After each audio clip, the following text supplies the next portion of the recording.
That's what I really am, and all I want to be. It may take some time, it may be hard to find, but see me beautiful.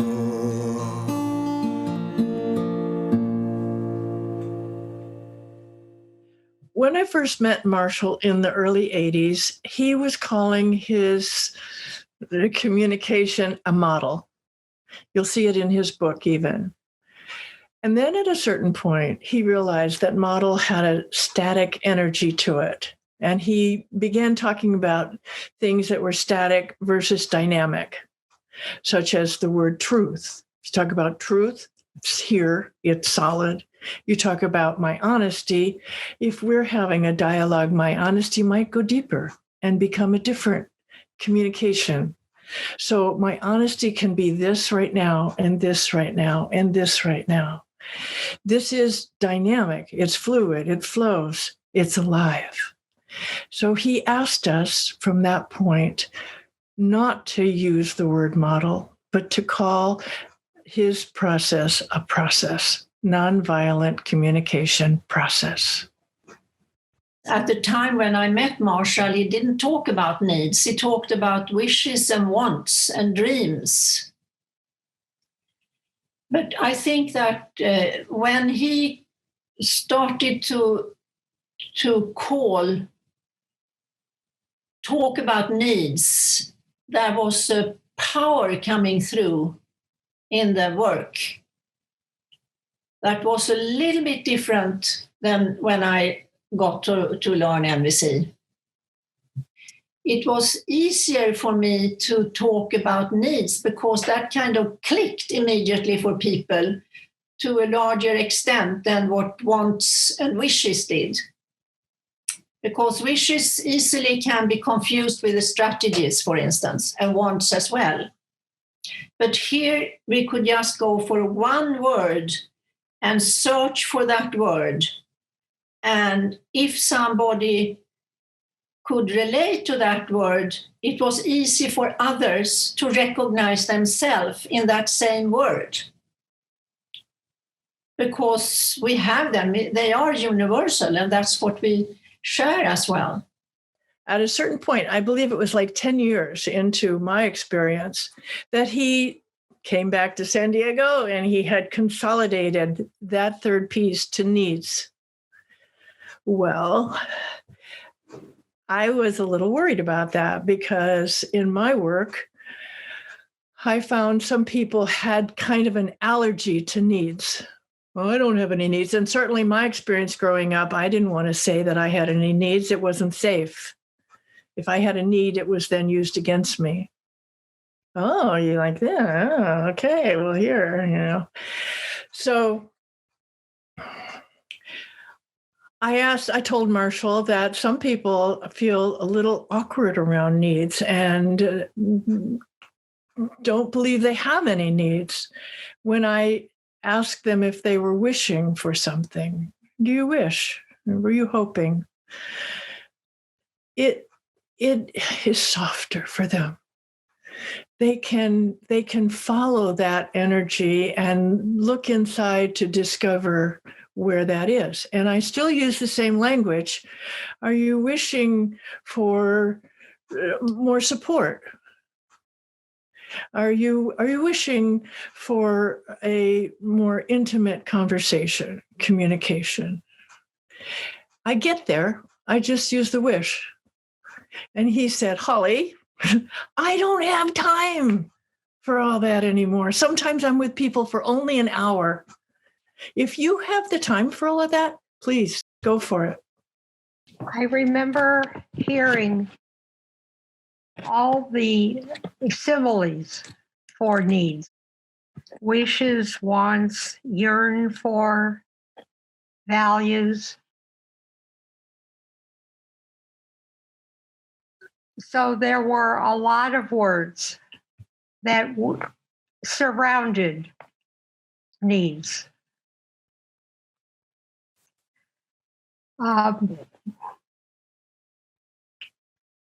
I think that was the life energy coming through. That needs were the life energy.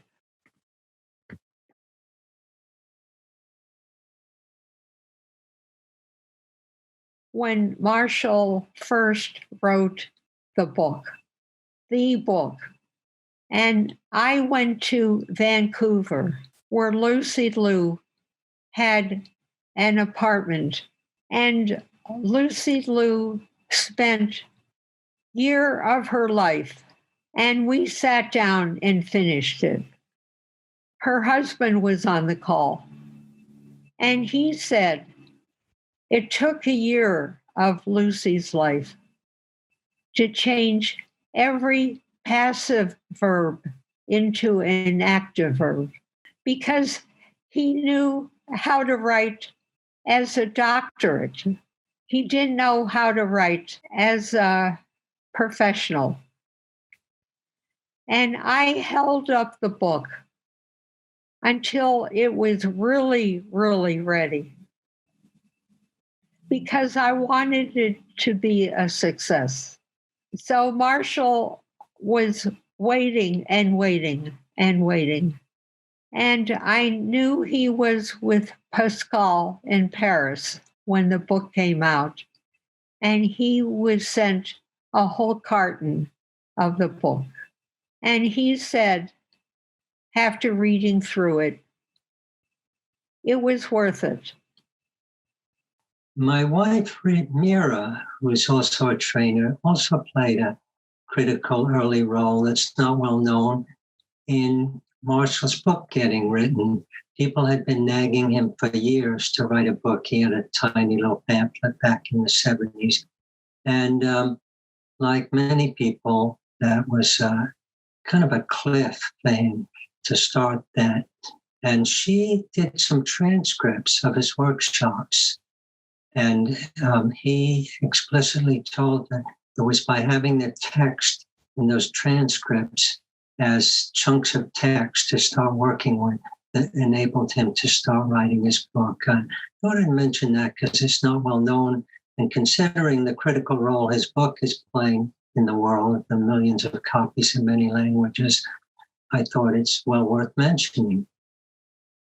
I'm not sure how it came about that she did those transcripts, but Marshall also mentioned that in the early days, it was one of the most popular purchases at the NVC bookstore.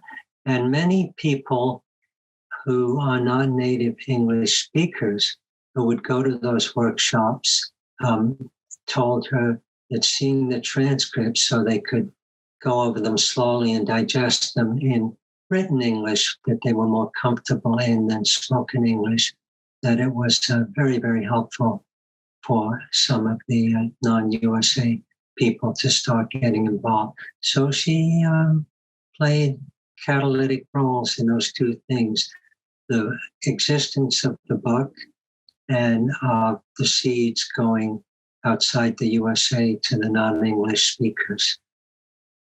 Once he invited me to be a trainer, my teaching skills kind of started sparkling. And I had really spent 5 years trying to figure out what he was doing that was changing my life. If I call nonviolent communication a language, I was wanting to focus on the skills because I wanted it to be easier for other people to take less time than 5 years to learn this, to integrate it, to make it alive inside of them. Marshall brought the music of the language. You know, when you speak a language, you need the music to make it sound right, to make it understandable. So with Marshall's music, I listened. He came with two things. The only materials he had when I met him were a little green book it was a pamphlet, actually, and a cassette tape. So I used those to guide me. When I was invited to start teaching this, I put that cassette tape in my car. I'm dating myself, of course. And I rewound and rewound and rewound and rewound every, like, I don't know, even 3 seconds. Like, what just happened? What did he just say? Until I really started to get it, I think. And then my elementary teacher came forward and started identifying this skill unit, this one and this one. And I ended up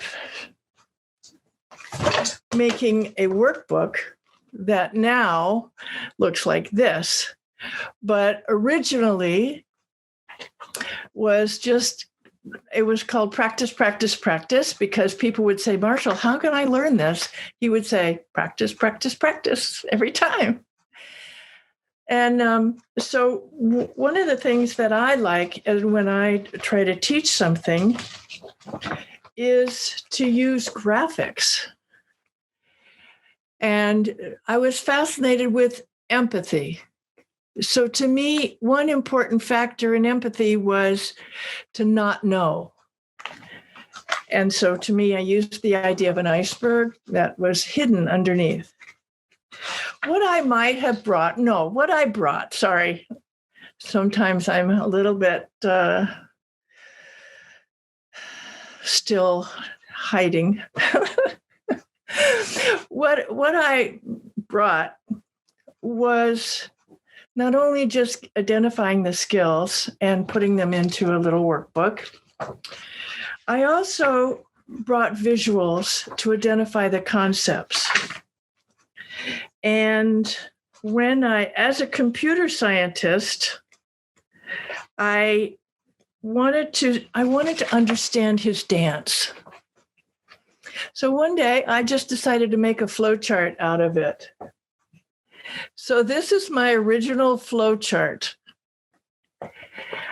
The self-empathy comes down. You make a choice to go either to expressing your honesty or guessing what's alive in the other person.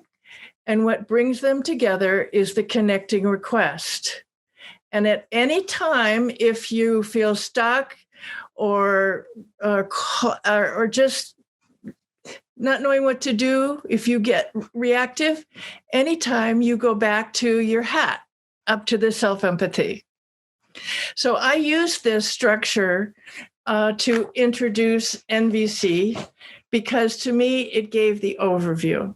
A lot of people need an overview. And then I found a cartoonist and he did this for me.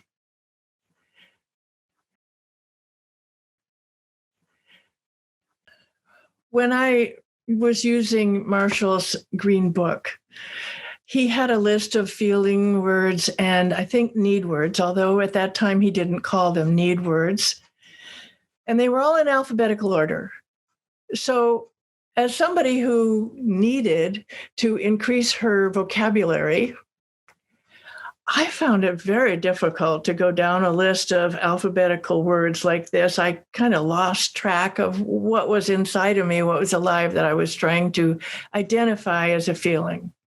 So the systems analyst part of me decided to categorize these words.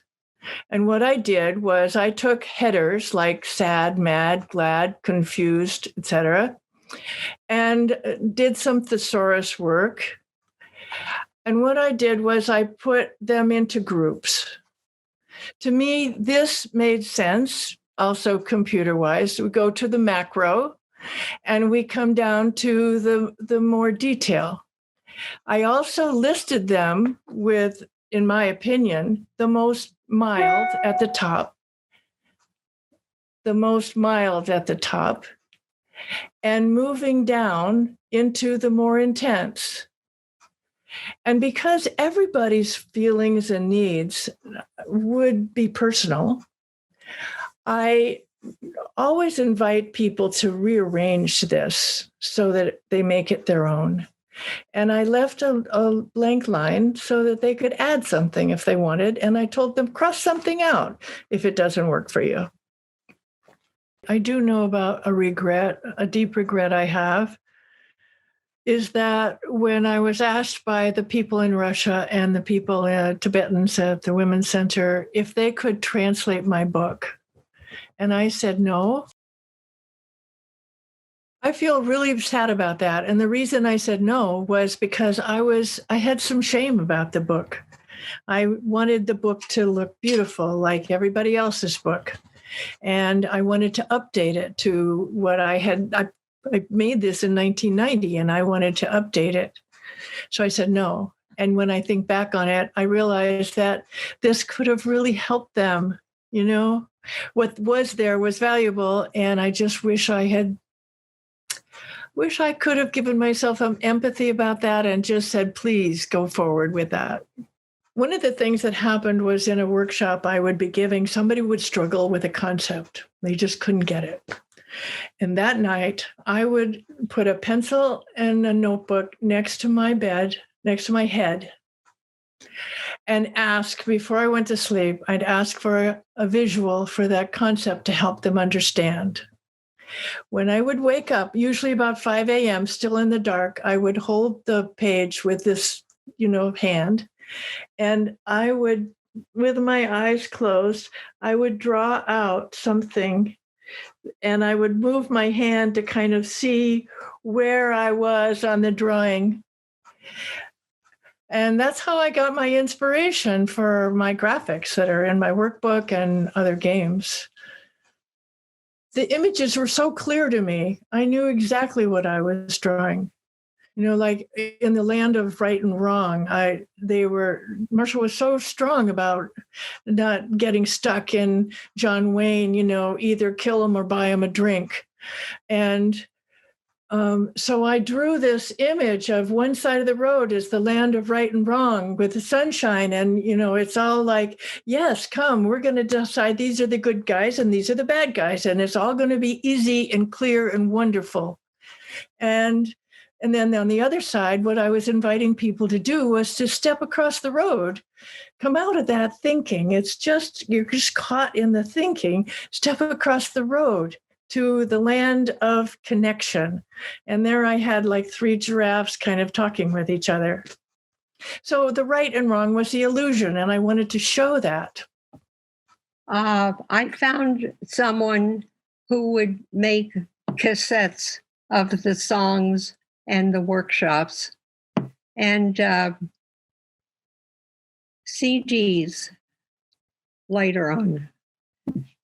And I had a philanthropist coming from Columbus every time he came in. And she was offering to say, she offered the first video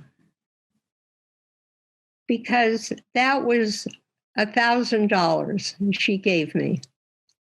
And she offered to other philanthropists in Columbus the pleasure of giving rather than it was a chore to give.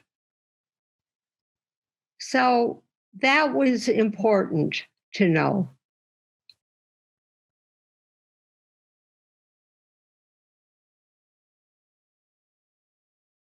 There was another critical evolution in my understanding of NVC and hers that wouldn't have happened if we weren't a couple.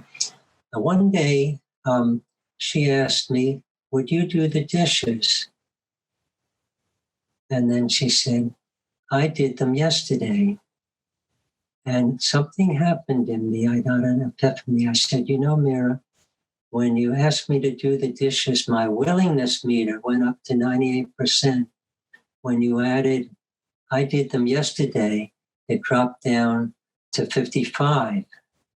And I realized that any elements of you owe me took the joy out of it being a pure gift. And we both got it. She got it. And we've never forgotten that.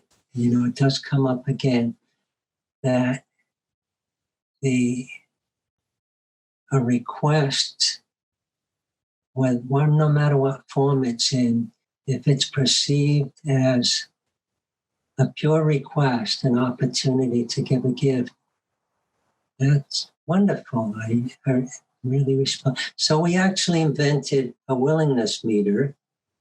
I made one and took it to our workshops, and we would put it on when a couple was working, or didn't have to be a male and female, on a disconnection. And we put it on the person who was doing the listening and the person who was speaking, trying to get through. What the listener was asked to move their willingness meter based on what they were hearing. So it was interesting. Just as with Mira saying, I did it yesterday, that was intended to make me more willing to do it, but it had the opposite effect. So we used that willingness meter as a device in some workshops for some time.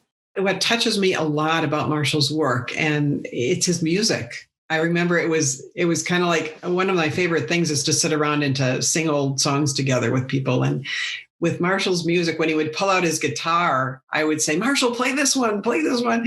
So I'd love how he'd come up with something. Like for anything that was happening, there was a song that he had. And I also love the story that I'm sure many of you have heard, the Ruth Bebemeyer song, when she was doing his music for a while. And then she said, I'm not going to do it anymore. And she said, Marshall, how about if you play the guitar and you sing? And he said, I can't. And she said, listen to you. What are you saying? You can't.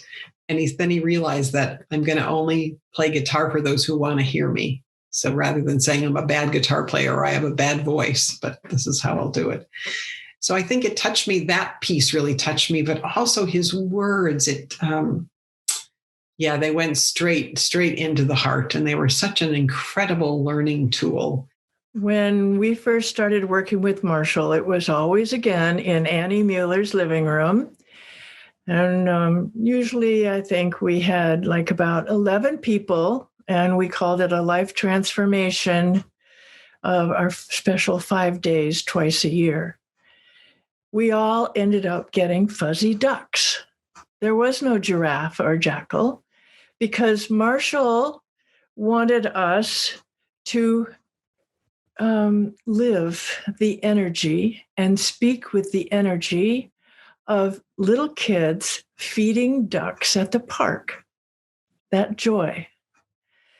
So as an image and a reminder, we all ended up with these little yellow fuzzy ducks in our laps when we were working with him. The way I heard Marshall's story about how we shifted from the fuzzy duck to the jackal was that one woman, I think in LA, was picking him up at the airport. And she said, Marshall, may I take this opportunity of being alone with you to talk about my husband? And he said, oh, are you still dealing with that jackal? And that's how the jackal came into his presentations. Then my understanding is that when he was in Sweden, somebody was complaining that he has this jackal and this little fuzzy duck. And they valued more of an equity, and they didn't think the power balance was in a alive state. So they came up with a giraffe. And the giraffe is great because it sticks her neck out, because she has these antennae to tune in, and she has the largest heart. So that's how we got to the giraffe and the jackal.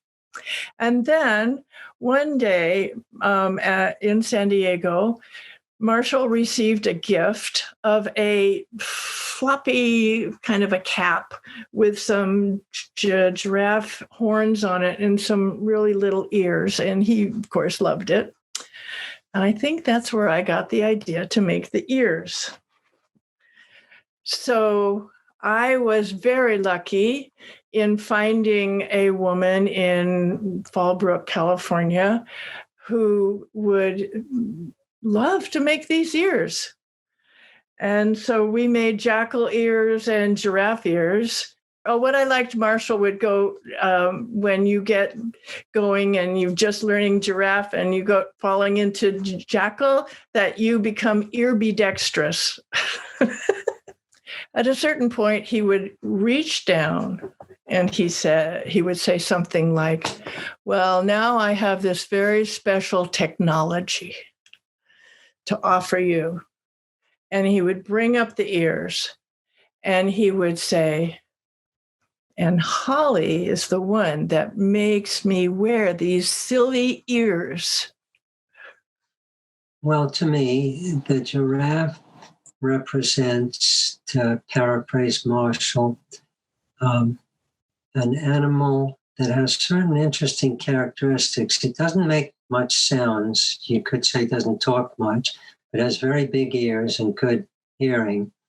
It also has a very big heart, and because of its long neck, it can see in the distance. So it is a metaphor to consider not the immediate results of what I'm saying, thinking, feeling, and acting, but the long-range results. In the short range, I could get my needs met by methods that do not respect your needs and get my needs met at your expense. But in the longer view, that's not going to get my needs met. So it's a metaphor that reminds, act from the heart, listen more than you talk, and look at the long range. The tools give us the chance to open our hearts and be vulnerable. And that's part of how the other image that he uses is the giraffe. And the giraffe with a long neck, what I like is that it can stick his neck out. And it's like, that's very vulnerable, because in olden times, people used to get their heads chopped off, sometimes for just saying the wrong thing. So we learn how to take the risk with the tools to allow us to be vulnerable and be safe at the same time.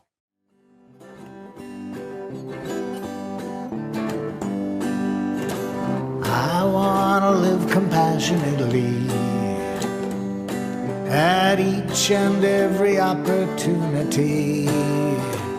I want to give away the love that's mine to give. I want to live compassionately.